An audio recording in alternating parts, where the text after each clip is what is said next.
Pero bueno, estamos aquí, a Dios sea la gloria. Vamos a comenzar a predicar la palabra del Señor Jesús, amén. Yo quiero que vaya a este salmo muy conocido, Salmo número 150. Cuando lo tenga, si puede ponerse de pie por reverencia a la palabra, amén. Vamos a predicar y con un fuerte amén cuando usted lo tenga, amén.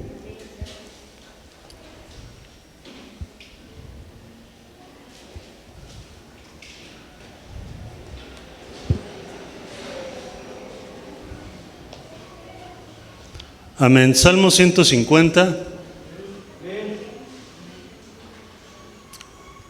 Amén. I want to say thank you, Jesus. Yo quiero decir gracias, Señor, because we are here in this place, blessing your name, porque estamos en este lugar bendiciendo tu nombre. And I want to say thank you to all our brothers who are singing us through a social network. Quiero dar gracias a aquellos que nos ven a través de las redes sociales. We are the Strong Tower Church. Somos la iglesia Torre Fuerte.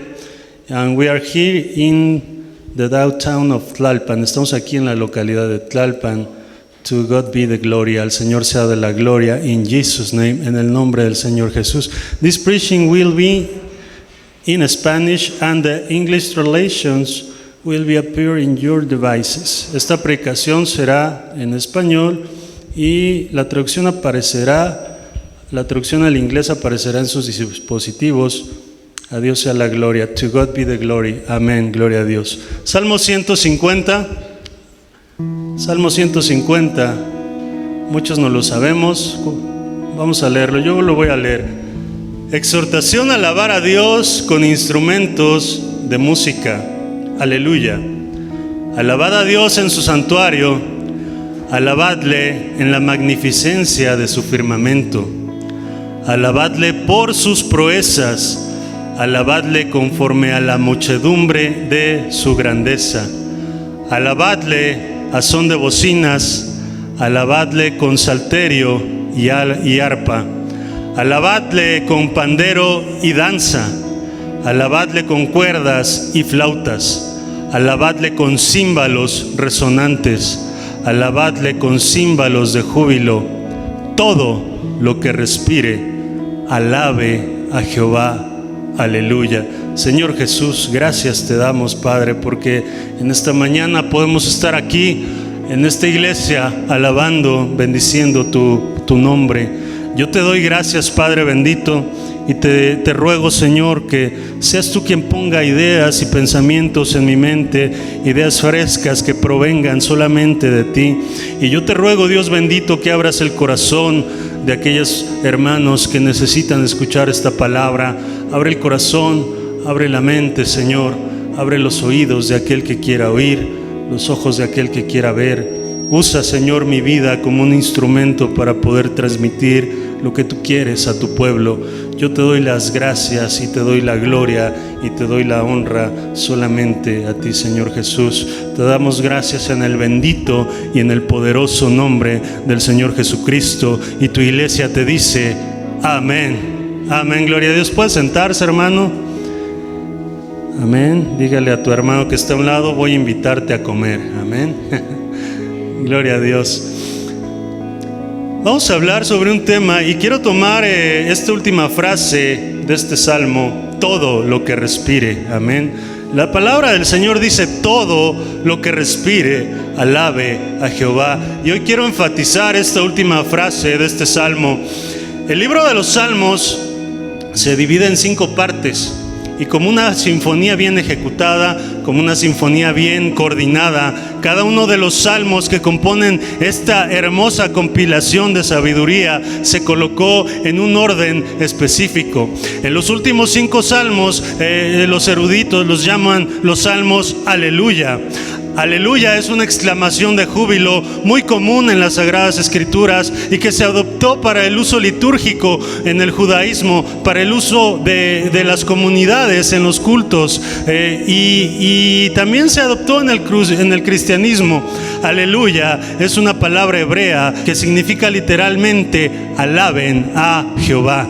alaben a Jehová. Amén. Ahora, en un poderoso aumento progresivo, aterrizamos en el punto culminante de todos los salmos, el Salmo número 150, que intrigantemente podemos ver que este salmo fue elegido para terminar todo este libro, toda esta compilación hermosa de enseñanza. El salmo nos dice dónde, nos dice el por qué y nos dice cómo se debe de alabar y darle alabanza al único Dios verdadero, aquel creador del cielo y de la tierra.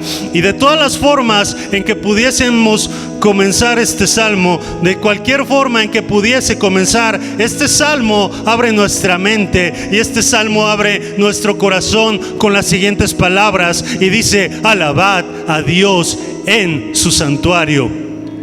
El último salmo de todos para cerrar este libro hermoso comienza de esta manera muy significativa y comienza de una manera puntualizándole al lector qué tiene que hacer, dónde y cómo, y le dice claramente, sin ningún rodeo, le dice: alaba a Dios. ¿Dónde? En su santuario. Amén. ¿Qué es un santuario? La palabra santuario se compone de dos palabras hebreas. Se compone de una palabra que se llama Mikdash y otra palabra que se llama Kodesh. Mikdash significa templo y Kodesh significa santidad o consagrado. Así que el santuario significa un lugar o el templo consagrado para la adoración a Dios, donde era entendido que Dios se encontraría con su pueblo. Eso es el significado de un santuario. Es aquel lugar donde Dios se encontraría y donde Dios interactuaría con su pueblo. En el Antiguo Testamento, en aquel mundo antiguo, podemos observar que el santuario se usaba dando referencia al templo y también dando referencia al tabernáculo del pueblo judío. Se usó para referirse a aquel lugar donde la gente se reunía para encontrarse con Dios colectivamente. Hoy en día no tenemos ni un templo, no tenemos ni un tabernáculo, ni tenemos algún santuario como fue en aquel pueblo judío, en aquella nación, como lo tenía la nación de Israel. Pero nosotros también llegamos a lugares donde hemos decidido alabar a Dios en su santuario. Este es el lugar donde llegamos a encontrarnos con Dios. Este es el lugar donde llegamos y en donde colectivamente hemos venido a ofrecer nuestros frutos de alabanza, nuestros frutos de labios, nuestros frutos de adoración, y adoramos su bendito y su precioso nombre. Este es el lugar donde colectivamente llegamos para ofrendar, para escuchar su palabra, para testificar y para exhortarnos unos a los otros. Este es el santuario hoy día. Algo que es obvio para nosotros en el Nuevo Testamento es la adoración al Creador. Y esa transición de que fue hecho en un lugar literal a un lugar que ya no está sujeto a cuatro paredes. En cualquier lugar donde esté Dios se debe y podemos alabarle. Amén. Ya no estamos limitados a cuatro paredes como en el mundo antiguo, como aquella nación de Israel que estaba limitada en un templo para alabar y para adorar a Dios, que estaba limitada en un cierto tabernáculo para ofrecer ofrendas hacia Dios. Hoy esas cuatro paredes se han quitado y hoy podemos alabar a Dios en cualquier lado. Amén. La Biblia cuenta de una mujer samaritana. Recordemos que el pueblo samaritano era una mezcla entre judíos, descendientes de las tribus de Manasés y de Efraín, que fueron los hijos de José. Un pueblo odiado por sus hermanos judíos. Cerca del año 704 antes de Cristo, exactamente ya hace 2761 años, los asirios conquistaron a las 10 tribus de Israel. La Biblia cuenta que el pueblo original se marchó al exilio. Ahí comenzó otra diáspora judía. En realidad solo la élite intelectual fue la que fue hacia esos lugares, y esta élite fue reemplazada por gente foránea, a quien se le dio cierta instrucción religiosa similar a la judía. Y aunque ciertamente el nuevo pueblo samaritano era de descendencia judía, se originó en base a una mezcla entre asirios y entre judíos, y esto fue lo que causó que fueran repudiados por los judíos de sangre pura. El Menmar Markaf es el texto más importante para ese pueblo samaritano. Hoy, en el último censo del 2019, existen cerca de 850 samaritanos, aún todavía en aquella región de Israel. Amén. Después del Pentateuco, este libro es la fuente teológica más antigua de esta tradición samaritana y formula 5 creencias fundamentales. Solo Jehová es Dios y no hay nadie como Él. Moisés fue el profeta por excelencia y elegido por Dios. Observar la ley por Jehová dada a Moisés hacia los samaritanos. Ellos son los guardianes de observar esa ley. El monte Gerizim es santo, la casa de Dios, y es el lugar escogido para Él, para su santuario, y es el ombligo del mundo según ellos, y la venida del Mesías. Él restaurará todas las cosas e iniciará una época donde habrá venganza y donde habrá recompensa. Y ellos siguen puntualizando: el santuario del monte Gerizim será restaurado, los impíos serán destruidos y los justos serán premiados. Podemos ver en el libro de Juan 4:20. ¿Para qué doy toda esta semblanza de aquel pueblo samaritano?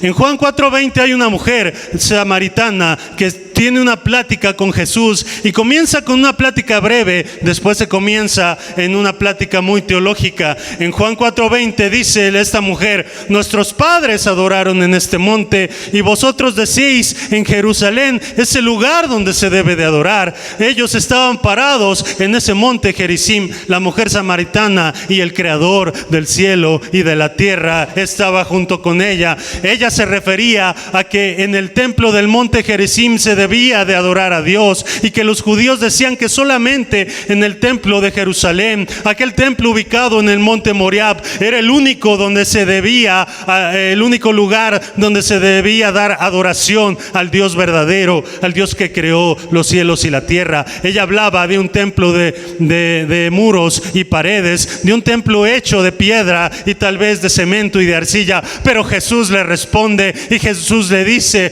mujer, créeme que la hora viene cuando ni en este monte ni en Jerusalén adoraréis al Padre. Amén. En otras palabras, la adoración ya no se limita a una ubicación física. Esos templos físicos ya no serían el lugar donde Dios se encontraría con su pueblo. Ahora tú puedes adorar en espíritu y en verdad en cualquier lugar donde el Señor esté. Él está en todo lugar. Él es el Dios omnipresente. Amén. Él sabe todas las cosas. Él es el Dios omnisciente. Él es poderoso para escuchar tu adoración. Él es el Dios omnipotente. Ahí en ese lugar en donde tú estés, puedes adorar al Rey verdadero. Amén. Una de las cosas más prácticas de la adoración hoy en día es que usted no tiene que estar confinado a un lugar como en aquel pueblo antiguo para adorar a Dios. Es más, el salmista incluso dice: regocíjense los santos por la gloria y canten aún sobre sus camas. Aún en tus aposentos, en tu cama, puedes adorar al creador del universo. Puedes dar la adoración al Rey que vive por los siglos de los siglos. La adoración no se limita a un lugar específico. Puedes estar alabando a Dios en la cocina, puedes estar adorando a Dios en el baño, en la ducha. Casualmente muchos somos excelentes adoradores y cantantes en la ducha. Amén. En el Nuevo Testamento la adoración ya no se limitaba a un templo físico. Nuestros cuerpos ahora son el templo del Señor, y debemos ofrecerlos a Dios como nuestro culto espiritual y santo para adorar su bendito y su precioso nombre. Ya no necesitamos un sacerdote como en aquel mundo antiguo para hacer un sacrificio por nosotros, para adorar a Dios. Pero ahora Dios nos ha convertido en real sacerdocio, en linaje escogido. Amén. En la muerte de Cristo, el velo se rasgó de arriba hacia abajo, dándonos acceso a ese lugar santísimo donde no nos era permitido entrar. Ya no necesitamos de andar como lo hicieron los sumos sacerdotes en aquellos momentos. Déjame decirte, hermano, que ese velo cubría el lugar santo del lugar santísimo. Y en ese lugar santísimo, si un sacerdote entraba a ese lugar falto de adoración, si un sacerdote hacía mal los pasos que tenía que hacer en el lugar santo, él entraba con terror. ¿Sabes por qué? Porque si lo hacía mal, al cruzar ese velo, moría. Ellos usaban túnicas con unas campanas en todos lados y con una cuerda atada a su cintura. Y allá afuera había gente. Cuando no escuchaban que esas campanas se agitaban, quería decir que ese sacerdote había muerto. Amén. Ahora ellos estaban llenos de terror porque ellos podían morir dentro del lugar santísimo. Pero ahora el libro de Hebreos 4:16 dice: acerquémonos pues confiadamente al trono de la gracia para alcanzar misericordia y hallar gracia para el oportuno socorro. Ahora podemos entrar ofreciendo sacrificios de alabanza. En otras palabras, donde sea que usted esté, donde sea que esté usted, que es el templo de Dios, usted puede ofrecer adoración a nuestro Dios verdadero. Usted no tiene que esperar hasta el domingo por la mañana para adorar a Dios. Usted puede adorar al Creador en todas partes y en cualquier lugar. Puede hacerlo en su automóvil, puede hacerlo en la cocina, en la ducha, en el trabajo, en la escuela, en cualquier lugar. Usted puede alabar a Dios. Aquellos que nos ven a través de esa cámara, tal vez están en la sala comiendo, degustando algo. Ahí puedes alabar a Dios, ahí puedes adorar al Creador, y eso no es malo, puedes hacerlo. Pero sin embargo, hay un pero. Sin embargo, es sumamente grato el saber que tenemos acceso a la adoración a Dios en cualquier lugar. Pero Satanás, el enemigo de nuestras almas, ha tratado de quitar de nuestra cultura en estos últimos días, y especialmente en este último año y medio, ha tratado de quitar de nuestra existencia lo que es, y es la alabanza debidamente dada a nuestro Dios en su santuario. Amén. El enemigo de nuestras almas sabe lo que es llegar al santuario del Señor, sabe lo que es cruzar aquella puerta, a ese lugar que ha sido consagrado para la adoración colectiva a Dios. Él sabe lo importante que es que una iglesia se congregue. Así que el infierno hará todo lo que esté a su alcance para evitar que usted llegue a la casa de Dios. Amén. Entiendo que yo sé que podemos adorar en cualquier lugar, pero para la iglesia, la joya de la creación, la alabanza y la suprema adoración es cuando nos reunimos, cuando nos congregamos, cuando levantamos nuestras voces juntos y alabamos y adoramos al Rey que vive por los siglos de los siglos. Cuando oímos y escuchamos la voz de Dios hablándonos por medio de su palabra, juntos, congregados, unánimes. Amén. Nada puede sustituir la adoración colectiva que sucede en el santuario de Dios. ¿Cuántos dicen amén a esto? Ya cantamos cantos a Dios. Ya tal vez tú derramaste lágrimas porque sentiste esa adoración colectiva. Amén. Que porque Dios se mueve, aunque haya 2 o 3 juntos, Dios se mueve. Pero es sumamente importante alabar a Dios. ¿Dónde? En su santuario.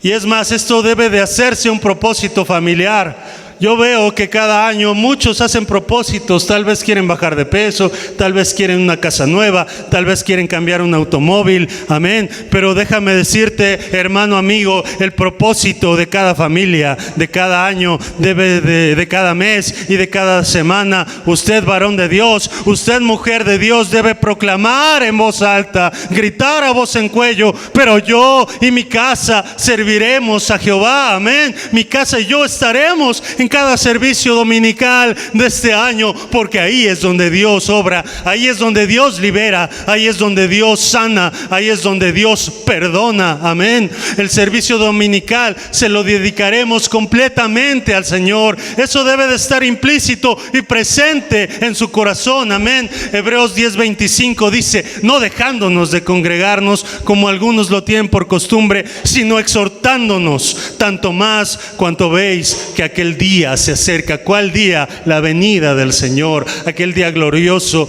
en que Él vendrá por su iglesia a rescatarlos de aquella tribulación, donde va a ser el lloro, el crujir de dientes. Aquel día que se acerca. Exhórtate uno a otro. No te pierdas ningún culto a la casa del Señor. Amén. Amados hermanos, hay un poder cuando el pueblo de Dios se reúne en el santuario para congregarnos con Dios. Y aquí es el lugar, que se ha escogido para alabar y para bendecir el poderoso y el bendito nombre del Señor Jesucristo. Amén. Hay una encuesta muy reciente donde dice que del 100% de la población, el 70% afirman ser algún tipo de cristiano, pero solamente entre el 20 y el 22% asisten regularmente a una congregación. Es un número muy reducido, hermano amigo. Eso me dice y eso me da a entender lo poco que la gente piensa en estar en la casa de Dios. Que del 70% de los que dicen ser algún tipo de cristianos en este país, solamente el 22% asiste a la casa de Dios los días domingo. Y eso demuestra lo poco que la gente piensa en el día del Señor, en el culto público. Las familias se alejan cada día más y más de los valores cristianos, y ya no vemos la importancia de estar congregados como una familia en Cristo y en el día del Señor. Yo recuerdo en mi niñez, yo recuerdo que cuando era pequeño, esto no es Biblia, es solamente un testimonio.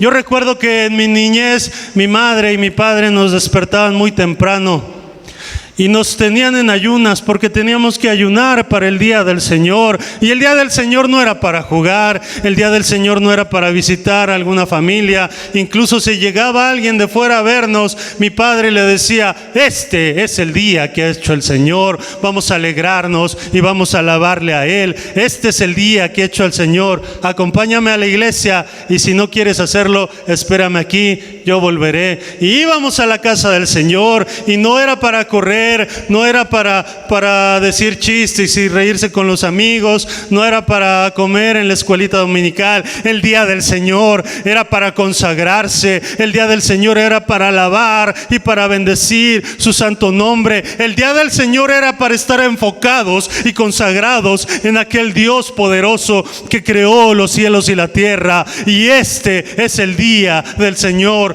Recordemos que a los santos en el Antiguo Testamento se les obligaba por la ley de Moisés y por los 10 mandamientos a adorar como una congregación reunida el séptimo día de la semana y santificarlo. El séptimo día de la semana era el día sábado. Ellos conmemoraban el hecho de que en la creación Dios, después de haber hecho todas aquellas cosas hermosas, después de haber creado los cielos, la tierra, las estrellas, los animales, los seres vivientes, después de haber creado el agua, el mar, los peces, después de haber creado a la corona de su creación, el hombre, en aquel séptimo día Dios descansó. Pero déjame decirte, hermano amigo, en el nuevo pacto, Pablo escribe a la iglesia de Colosa en Colosenses 2:16, dice: por tanto, nadie os juzgue en comida o en bebida, o en cuanto a días de fiesta, luna nueva o días de reposo. Esto quiere decir el sábado.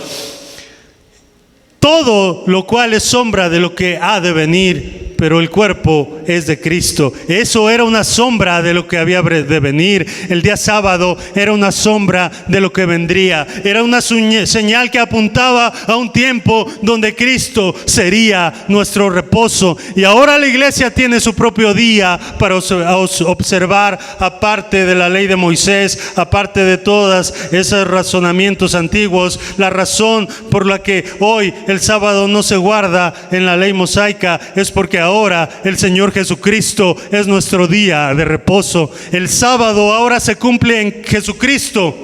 Él es nuestro reposo. Nosotros descansamos ahora en Cristo, el cual abolió todas las leyes y las cumplió, el cual cumplió todos los estatutos que estaban en contra nuestra. Él los cumplió y los colgó en ese madero, en aquella cruz del Calvario. Amén. Ahora nosotros somos libres mediante la sangre derramada en esa cruz. Pero ahora alguien podría decirme: hermano pastor, el día sábado precedió a la ley de Moisés, fue antes de la ley de Moisés. Yo estoy de acuerdo contigo, hermano, pero antes de que se estableciera en la ley de Moisés, no había procedimientos religiosos con el día de reposo. Podemos ver en cualquier parte de la Biblia, Abraham no guardó el sábado. La Biblia no lo dice. La congregación no se reunía y no había ningún procedimiento religioso el día sábado hasta la ley de Moisés. Ninguno de los patriarcas instituyó el sábado, ni planteó alguna norma de culto en ese día. No hay registro alguno para ese momento en que el pueblo se haya juntado y haya alabado a Dios en el día sábado, hasta que Moisés conformó ese registro y él dijo: hay que guardar este día y santificarlo. Pero todo esto, lo he dicho, hermano amigo, todo esta letanía de historia y de partes bíblicas y de conceptos, lo he dicho para que entendamos decir esto y podamos comprender que la iglesia por cerca de más de 2000 años se ha reunido, ya no el día sábado, sino el día domingo, para adorar a Dios. Ya hace 2000 años, el día domingo es el día que el Señor ha escogido para que la iglesia se reúna. ¿Y cuál es la importancia de alabar a Dios en su santuario? ¿Cuál es la importancia de reunirnos cada día domingo, cada vez que podamos, especialmente en los días domingo? El domingo no tenía ninguna importancia religiosa, hermano amigo, o ninguna importancia social en el calendario judío. Ese era como cualquier otro día. Pero sucedió algo que hizo que los cristianos comenzaran a conmemorar ese día en particular y comenzaron a cambiar el día sábado por el día domingo. En ningún pasaje usted escuchará sobre este día como un día especial hasta que llegamos al Evangelio de Mateo. Ahí está pasando el día de reposo, que fue el sábado. Dice: pasando el día de reposo, al amanecer del primer día. El primer día no es el día lunes, el primer día es el día domingo.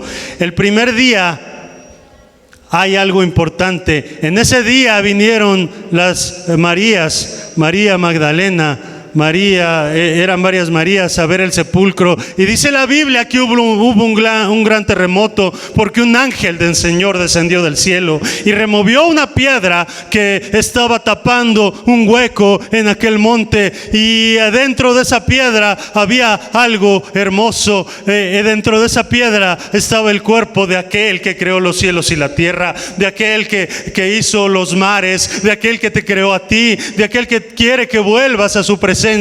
Estaba ahí por 3 días, pero en ese día cayó un ángel, removió la piedra y se sentó sobre ella. Y dice la Biblia que su aspecto era como un relámpago y que estaba vestido con blanco como la nieve, y en medio de ellos estaban los guardias que custodiaban todo aquel escenario, y estaban temblando de miedo y se quedaron como muertos. Y el ángel le dice a las mujeres: no teman, porque yo sé que aquel al que están buscando no está aquí, ha resucitado. Él no está aquí, Él no está aquí. Lo que hizo que los cristianos cambiaran aquel día de reposo, aquel día sábado, por el día domingo, el día del Señor, el día de la adoración en el templo al Señor, fue que en un día como este, hace un poco más de 2000 años, en un día domingo como este, Cristo un día por la mañana derrotó a la muerte, derrotó al Hades, derrotó al infierno, les quitó las llaves, derrotó al diablo y a cualquier demonio que se haya querido parar sobre él. Y dijo: ahora tengo las llaves del infierno y del Hades, y ahora vivo por los siglos de los siglos. Amén. Hoy vengo aquí, hermano amigo, para decirte: no tienes que esperar hasta la Pascua para celebrar la resurrección del Señor Jesús. Todos los días domingos que tú llegas a la casa de Dios, que tú entras para adorar a Dios, que tú cruzas esa puerta para alabar, para bendecir, para adorar su nombre, estás celebrando que Cristo no está muerto, que Cristo ahora está vivo. Y ¿sabes qué? Después de esa resurrección, los apóstoles y los cristianos comenzaron a enfatizar este día, el día domingo, y no solo eso, también en el día domingo ocurrió el primer servicio de adoración, amén. Jesús entró con ellos, ya el Señor había resucitado, ya el Señor se les había aparecido a estas mujeres, y dice Mateo 28:8, dice: entonces ellas, saliendo del sepulcro con temor y gran gozo, fueron corriendo a dar las buenas nuevas y a sus discípulos. Mientras iban a dar las nuevas buenas a sus discípulos, he aquí Jesús les salió al encuentro diciendo: salve. Y ellas, acercándose, le abrazaron los pies y le adoraron, amén. Los escritores de los evangelios comenzaron a dar gran importancia a ese día de adoración. Y en Juan 20:19 podemos ver que cuando llegó la noche, ¿de qué día? Dice la Biblia: de aquel mismo día, de ese día domingo, el primer día de la semana, estando las puertas cerradas en ese lugar donde estaban los discípulos reunidos por miedo de los judíos, vino Jesús y se puso en medio de ellos y les dijo: paz a vosotros. Y cuando les hubo dicho esto, les mostró las manos y les mostró el costado, y los discípulos se regocijaron viendo al Señor. Entonces Jesús les dijo otra vez: paz a vosotros. Como me envió el Padre, así también yo los envío. Y habiendo dicho esto, sopló y les dijo: recibid el Espíritu Santo, amén. Ahora los apóstoles llegaron a este primer culto de adoración, el primer día de la semana. Pero ¿a qué voy con todo esto? Había dos apóstoles que no habían llegado a ese culto de adoración. Judas, él ya se había suicidado, aquel que había entregado a Jesús. Hasta este punto él ya estaba muerto, pero faltaba alguien más. Faltaba alguien que se llamaba Tomás. Él no llegó a ese primer culto de la semana donde se apareció Jesús en medio de ellos, donde les dijo: yo soy el Creador, salve, miren mis heridas, miren mi costado, yo he resucitado y yo vivo, amén. Y déjame decirte, hermano amigo, que cuando ellos vieron eso, les aseguro que el miedo se fue, el temor a aquel pueblo romano se fue, el temor a aquel pueblo judío también se fue, amén, porque ellos entraron a ese primer culto de adoración y vieron a Jesús resucitado, y Jesús caminó y se paseó en medio de ellos. Y déjame decirte algo, amado hermano, por eso es muy importante que tú no faltes a los cultos los días domingo, porque aquí es una sombra de lo que pasa en cada servicio en la iglesia. Cuando menos te lo esperes, aquel Dios manifestado en carne, aquel Cristo resucitado se presentará, y habrá sanidad en medio del culto, y por aquel lado habrá avivamiento, amén, y por aquel lado el Espíritu se va a derramar, y por aquí enfrente vidas van a ser cambiadas en el nombre del Señor Jesucristo. Cuando el Señor se presente a ese servicio domingo, tú no faltes, amén. No faltes a ningún servicio, porque no sabrás cuándo el Señor llegará y derramará de su poder. Él entrará por esa puerta como lo hizo en ese primer culto, y habrá un milagro aquí, y habrá una restauración por allá, y habrá avivamiento allá atrás, amén. Y vidas van a ser cambiadas en el bendito y poderoso nombre del Señor Jesús. No te faltes ni un servicio, porque tú no sabes cuándo el Señor va a llegar, amén. Y bueno, Tomás también se le llamaba Dídimo. Dídimo quiere decir mellizo o gemelo. Eso nos da referencia a que él tenía un hermano. No fue a ese primer culto en ese día, amén. Y sigue la Biblia contando, dice: pero Tomás, uno de los 12, llamado Dídimo, no estaba con ellos cuando Jesús vino. Se perdió ese culto. Por eso yo le invito a aquellos hermanos que nos ven a través de esa cámara: no te pierdas ningún culto, porque no sabes cuándo va a aparecer el Señor, amén. Y le dijeron, seguimos leyendo, y le dijeron pues los otros discípulos al Señor: hemos visto. Él les dijo, ¿quién les dijo? Tomás. y ve la incredulidad que él tenía. Si no viere sus manos, en sus manos la señal de los clavos, y metiere mi dedo en el lugar de los clavos, y metiere mi mano en su costado, no creeré. Cuando tú no asistes a la casa del Señor, comienzan las dudas, amén. Comienza todo aquello que comenzó desde Edén. El hombre cayó porque Satanás metió duda en el corazón de la mujer. Satanás le dijo: con que Dios te ha dicho, haciendo a Dios mentiroso, y ella comenzó a dudar, amén. Ahora, Tomás tenía ese mismo espíritu de duda, y esa es una de las armas más peligrosas que Satanás usa, porque cuando esa duda comienza a ser parte de tu vida, déjame decirte, hermano, que tú estás perdido, amado hermano. Por eso es importante. Hay cosas que usted puede perderse, cosas que usted no puede ser testigo de ellas por medio de aquella cámara, por medio de esas redes sociales. Yo sé que no se puede sustituir la alabanza que hay en la casa del Señor, amén. Por eso te digo, llega a la casa del Señor. Aquí tienes que estar presencial, porque es ahí donde Dios se manifestará. Es ahí donde tú vas a ver su gloria, donde vas a ver su portento, amén. Y yo no sé si tienes que vestirte adecuadamente, hazlo. Si tienes que ponerte 5 mascarillas, hazlo. Si tienes que ponerte guantes, en una ropa especial, hazlo. Eso está bien, pero llega a la casa del Señor, amén. Porque tal vez podrá pasar una semana que tú no vengas, y tal vez podrás estar diciendo, como dijo Tomás: no lo creo, no lo sé, tal vez será que tienen razón, y si Dios no me ha escuchado. Y esa duda, como la que hubo en Tomás, aquella duda que estaba impregnada en su mente, llegará a su vida. Y eso es porque ahí donde tal vez alguien me está viendo en ese video, tú no vas a sentir lo mismo que estamos sintiendo aquí en este servicio, donde la presencia de Dios se manifiesta y se siente en el santuario, amén. Donde aquellos cantos entonados, aquel Rey que vive, llegan hasta lo más profundo del corazón, donde tu oración es escuchada y donde sientes la presencia de Dios colectivamente, amén. Y ¿sabes qué, hermano amigo? Si el Señor hubiera querido, Él se le hubiera aparecido a Tomás.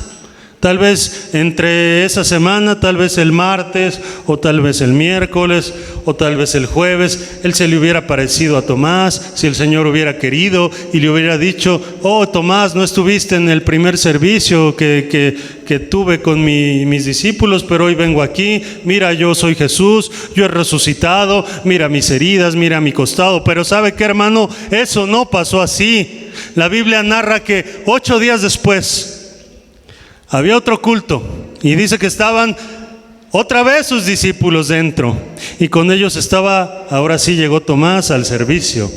Llegó y llegó Jesús, estando las puertas cerradas nuevamente, se puso en medio de ellos y les volvió a decir: paz a vosotros. Seguramente Tomás pensó: si es verdad lo que me dicen del culto del domingo pasado.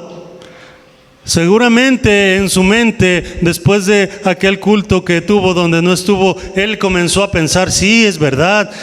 Yo tal vez no vi a Cristo, pero ahora quiero estar ahí. Ahora yo sé que el Señor va a moverse poderosamente. Yo no me voy a perder ese culto. Necesito estar ahí. Quiero ver qué pasará. Amén. Y llegó Jesús, y estando las puertas cerradas, y se puso y les dijo en medio de ellos, y les dice: paz a vosotros. Amén.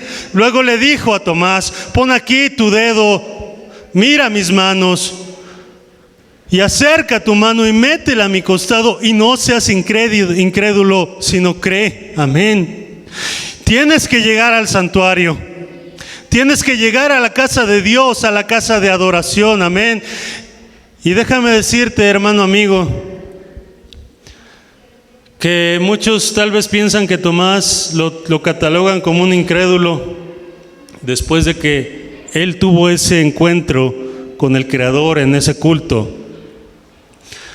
Él fue un ferviente discípulo de Dios, llevando el mensaje hasta la India, amén.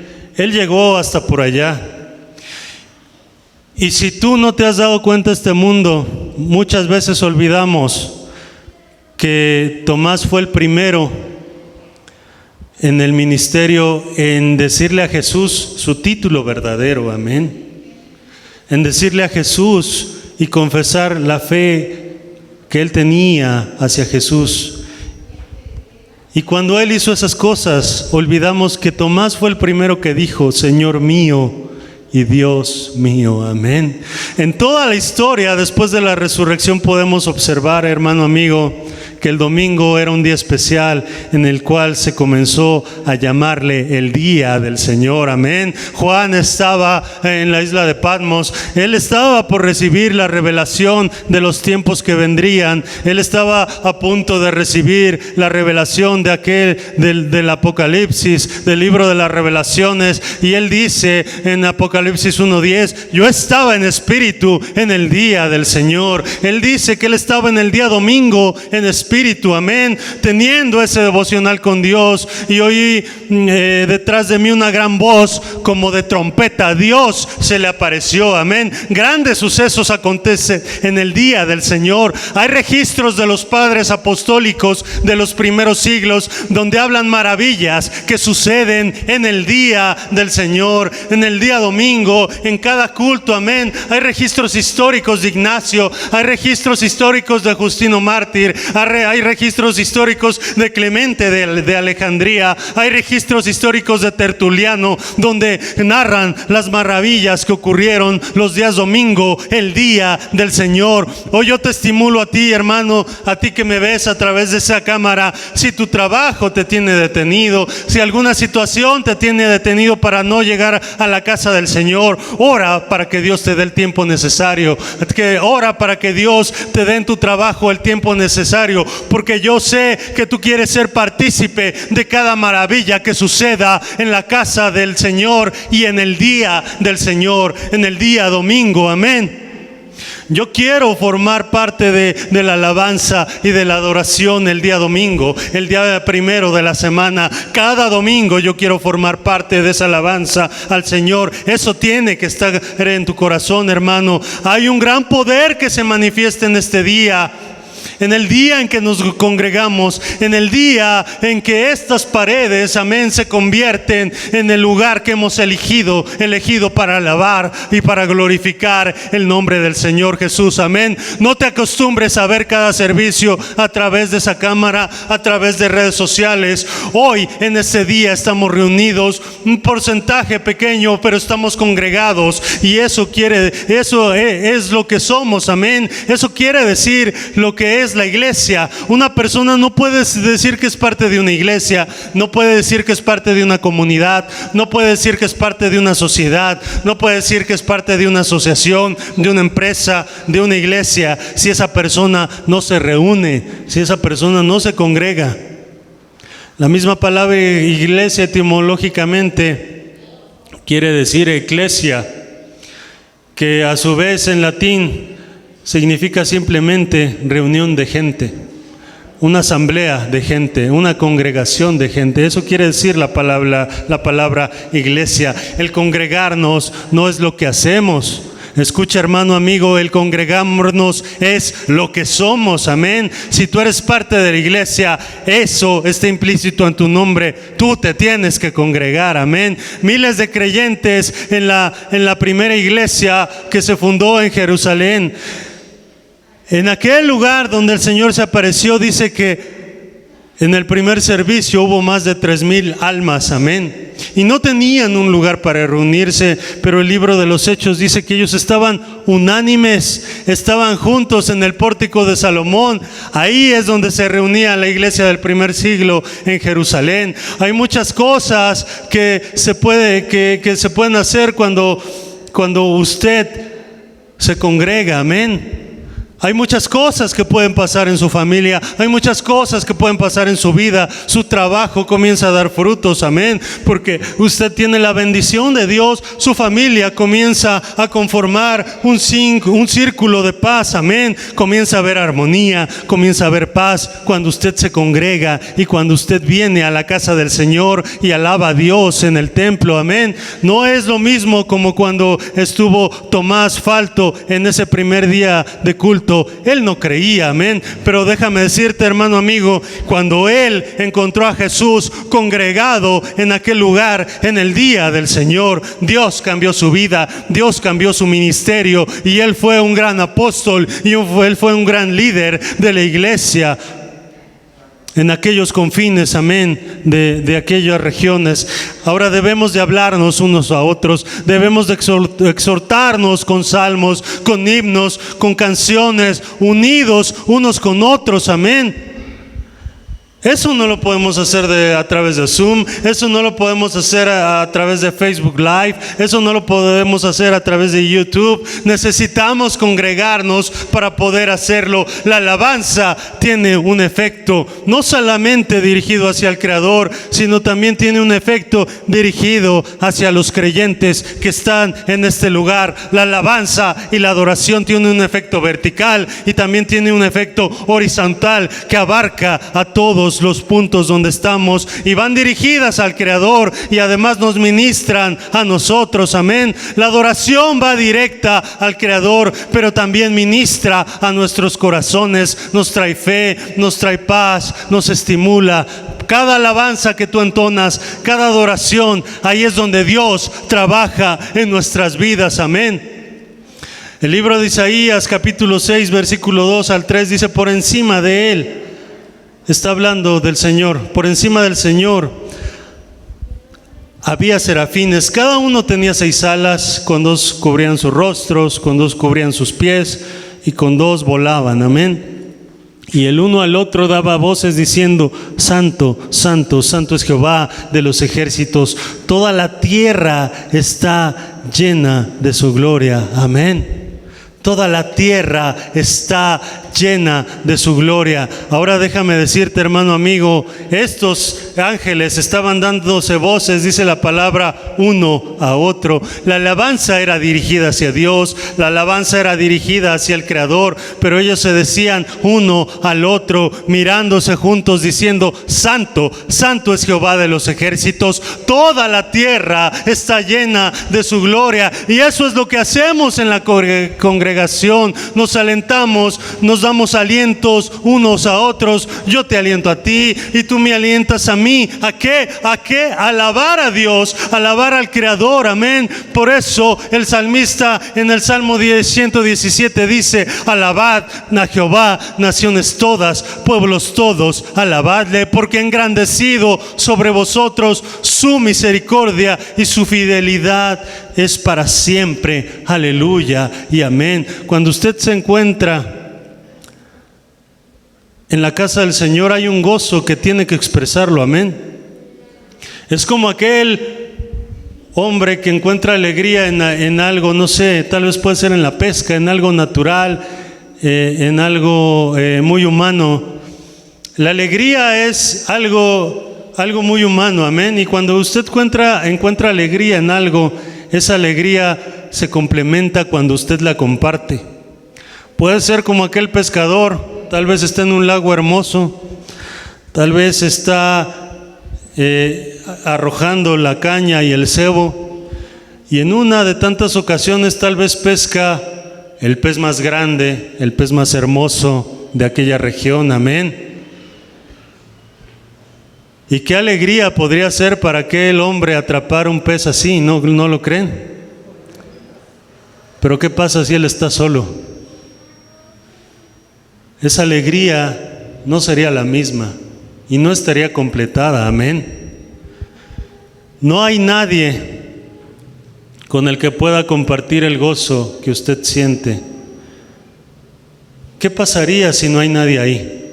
Cuando nosotros llegamos a la casa del Señor, tenemos aquel gozo que no podemos parar, amén, porque Dios nos salvó, algún día Él nos rescató, y esa alegría es completada cuando hay alguien al que podemos decir: el Señor te ama, el Señor te va a restaurar, el Señor escuchó mis oraciones, gracias por orar por mí, el Señor ha escuchado, mira aquella situación, ya no ores más, el Señor ha oído. Y esa alegría y ese gozo se completa cuando tú le expresas a alguien más que comparte comparte tu fe, que comparte el amor por el Creador, amén. Y esa alegría de alabar al Señor, esa alegría se completa, amén, cuando tú estás en la iglesia y cuando ese gozo es transmitido alma a alma. Y eso nos impulsa a tener ese denuedo para poder alabar y para poder bendecir a Dios grandemente, fuertemente, poderosamente. ¿Y por qué tengo que alabar al Señor, hermano? Porque el Señor ha sido tan bueno conmigo, porque a este momento Él ha estado conmigo, amén. La totalidad de Dios es imposible verla cuando tú estás solo. La totalidad de Dios es imposible verla cuando no tienes con quién compartirla, amén, hermano. Amado hermano, yo quiero que tú sepas que nuestro Dios es un Dios que sana, que nuestro Dios es un Dios que perdona, que nuestro Dios es un Dios que libera, que restaura familias, amén, que escucha la oración de los que le aman, amén. Yo quiero que tú lo sepas y que tú lo sientas, pero no lo puedes ver a través de esa cámara y no lo puedes sentir a través de esa cámara. Necesitas estar reunido con los hermanos que dan testimonio de las grandezas y de las proezas que el Creador ha hecho, amén. Y a través de toda esta pandemia se ha revelado el corazón de muchos. Yo recuerdo que cuando no podíamos congregarnos, yo veía predicaciones, veía cultos y quería estar ahí.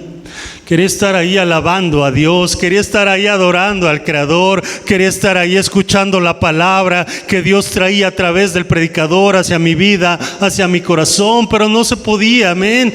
Y déjame decirte, hermano, que si tú estás en tu casa y no sientes eso, no sientes aquel gozo, aquel empuje por querer estar en la casa de Dios, está pasando algo en tu vida, está pasando algo en tu familia que te va a hacer que vayas por aquel camino de perdición, que te va a hacer que pierdas la fe en Dios, que te va a hacer que pierdas aquella consagración que tal vez tenías, amén. Aquello que hay en nuestro corazón debe de ser siempre el exaltar y el alabar a Dios, donde en el santuario presentes unánimes colectivamente, amén, porque Dios hace grandes cosas colectivamente, amén. Salmo 27:4 dice: una cosa he demandado a Jehová y esta buscaré, que esté yo en la casa de Jehová todos los días de mi vida, amén, para contemplar la hermosura de Jehová y para inquirir en su templo. También el salmista escribe: porque mejor es un día en tus atrios que 1000 fuera de ellos, amén. Escogería antes estar en la puerta de la casa de mi Dios, que habitar en moradas de maldad. Ya quiero cerrar con esto la predicación de esta mañana. Algo dentro de ti debería decirte, de moverte y decir: yo quiero llegar al santuario, yo quiero llegar a la casa de Dios, yo quiero llegar a adorarme, a postrarme ante su altar, amén. Alaba a Dios en su santuario, dice ese salmo que leímos al inicio: alabad a Dios en su santuario. También dice el salmista: bienaventurado aquel cuya ayuda es el Dios de Jacob, cuya esperanza es en Jehová su Dios. ¿Por qué tengo yo que alabar a Dios, pastor? Déjame decirte que cuando Él hizo los cielos y la tierra, el mar y en todo lo que ellos hay, el que guarda su verdad para siempre, amén. Salmo 146. ¿Por qué tengo que alabar al Señor, pastor? Porque Él hace justicia a los agraviados, Él da pan a los hambrientos, Jehová libera a los cautivos. ¿Por qué tengo que alabar al Creador en su templo, pastor? Jehová abre los ojos a los ciegos, Jehová levanta a los caídos, Jehová ama a los justos. ¿Por qué tengo que alabar a Dios en su santuario, pastor? Porque Jehová guarda a los extranjeros, al huérfano y a la viuda sostiene, y el camino de los impíos trastorna, amén. Él reinará, Jehová, para siempre. Tu Dios, generación de generación le alabarán, aleluya, amén. Alábalo, porque un día, hermano, Él te alcanzó a ti. Un día tú estabas perdido. Yo no sé si tú puedes echar la mente atrás. Estabas perdido ¿en qué? En tus delitos, en tus pecados. Y un día Él usó a alguien. Un día Él movió tu corazón para encontrarte a ti. Y Él se entregó por amor a ti. Aquel que te vio desde el vientre de tu madre, aquel que te vio desde tu niñez, aquel que te amó desde aquel momento de la concepción, el creador de cada cosa que vemos y cada cosa que no podemos ver ni percibir, el creador que a través de los años de la historia humana ha tratado de que la raza humana vuelva al camino, ha tratado de que cada hombre y que cada mujer y que cada joven vuelvan a casa. ¿Cómo no he de alabarte?, dice aquel salmista. ¿Cómo no he de alabarte, Señor? ¿Cómo no he de alabarte si un día yo estaba perdido y tú me encontraste a mí? ¿Cómo no he de alabarte si un día estaba muerto y tú me diste vida? ¿Cómo no he de alabarte si mi matrimonio un día estaba destruido y tú con tus lazos de amor lo volviste a unir? ¿Cómo no he de alabarte si me has rescatado de la muerte, de la enfermedad? ¿Cómo no he de alabarte en tu templo? Si fuera de ti nada soy, si fuera de ti no estoy seguro. Vamos a orar. Señor Jesús, en esta mañana, Señor, te doy las gracias, Padre bendito. Te doy las gracias, Dios de amor, porque podemos estar aquí en tu santuario, alabándote, bendiciendo tu nombre. Gracias, Señor. ¿Cómo no hemos de alabarte, Señor? Si tú eres bueno, si tú nos has rescatado, Señor. ¿Cómo no he de alabarte si eres Rey del universo? El aire que me da vida y de mis gratos momentos.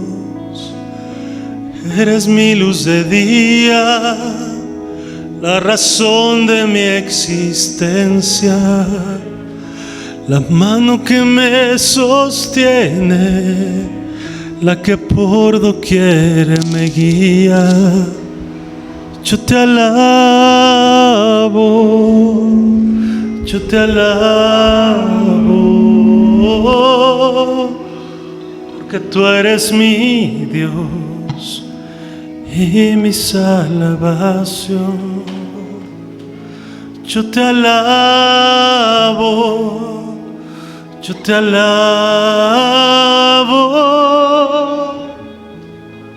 porque tú eres Jesús, mi Rey, mi Señor.